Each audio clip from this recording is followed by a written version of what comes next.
Bhubaneswar Kalinga stadium रे आयोजित होईछि योग दिवस 2025 महोत्सव। यह समारोह सहित जून 21 दशम अंतर्जातीय योग दिवस 75 दिनिया अवगणना आरंभ होईछि। केंद्र आयुष स्वास्थ्य और परिवार कल्याण राष्ट्रमंत्री प्रताप राव यादव यह योग महोत्सव को उद्घाटन करिसेंति। सकाळ 6:30 रु 8टा पर्यंत अनुष्ठित ए विशाल साधारण योग अभ्यास कार्यक्रम रे उप मुख्यमंत्री प्रभाती परिडा, पुरी सांसद डाक्टर संबित पात्र, आयुष मंत्रालय सचिव वैद्य राजेश कोटेचा, जुग्म सचिव मोनालिसा दास, भुवनेश्वर मेयर सुलोचना दास प्रमुख जोग देथिले।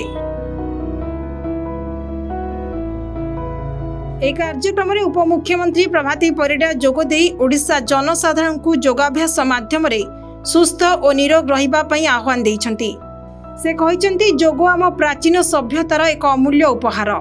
यह केवल व्यायामर माध्यम नुहे बरं शरीर मन एवं आत्मा को एकत्र करिबार एक गभीर विज्ञान। कारण आम प्राकृतिक परिवेश, आम बेलाभूमि, आम सबुजिमा भेरा, आम प्रकृति आमको योग सहित जोड़ा सहज करे। तेणु पुणी थे ओडिशार समस्ते योग करंतु, निरोग रहंतु, यही कामना। कलिंग स्टेडियम रे ए भव्य योग महोत्सव शुभारंभ वन औषधि चारारोपण द्वारा करा जायतला। यह हरित योगर प्रतीक जहा द्वारा शरीर मन एवं प्रकृति संतुलित हेब। ब्यूरो रिपोर्ट, उत्कल खबर।